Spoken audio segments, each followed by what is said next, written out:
काशिफ एक अनुभवी पर्वतारोही था जिसने दुनिया के सबसे ऊंचे पहाड़ फतह किए थे, लेकिन उसकी आखिरी चुनौती बर्फानी चोटी थी, जिसे हिमालय के सबसे खतरनाक और दुर्गम पहाड़ों में से एक माना जाता था। स्थानीय लोग इसे राक्षस का घर कहते थे और यहाँ चढ़ने से मना करते थे। ये पहाड़ नहीं, एक कब्रिस्तान है। जो भी गया वापस नहीं आया।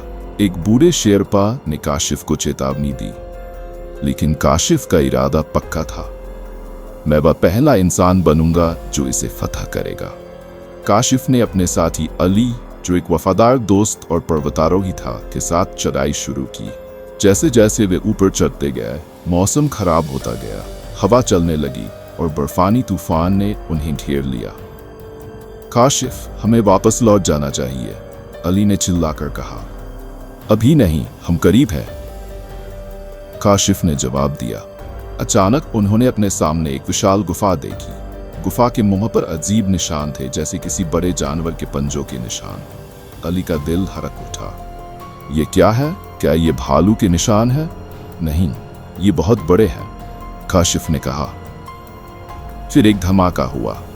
बर्फ की चट्टान फटी और एक विशालकाय सफेद प्राणी सामने आया। उसकी आंखें लाल थीं और शरीर पर घने सफेद बाल थे।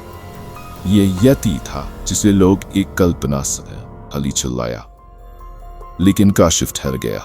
रुको, यह हमें नुकसान नहीं पहुंचा रहा है, यति ने गुर्राया, लेकिन हमला नहीं किया।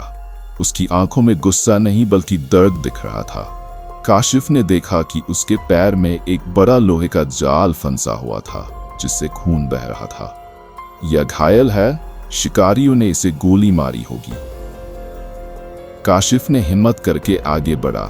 अली ने उसे रोकना चाहा, लेकिन काशिफ ने कहा, अगर यह हमें मारना चाहता तो अब तक कर चुका होता।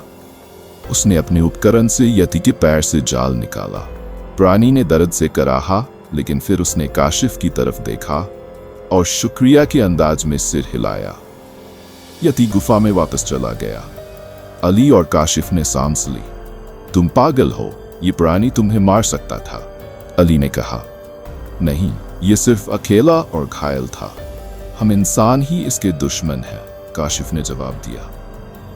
जब वे नीचे उतरे तो स्थानीय लोगों ने उन्हें देखकर हैरानी जताई। तुम जिंदा हो? तुमने राक्षस को देखा? काशिफ ने मुस्कुराकर कहा, हाँ, लेकिन वह राक्षस नहीं, सिर्फ एक प्राणी है जो अपना घर ढूंढ रहा है। और इस तरह काशिफ ने पहाड़ों के सबसे बड़े रहस्य को अपने दिल में छुपा लिया। हर डरावनी चीज खतरनाक नहीं होती, कभी कभी वे सिर्फ हमारी मदद का इंतजार कर रहे होते हैं।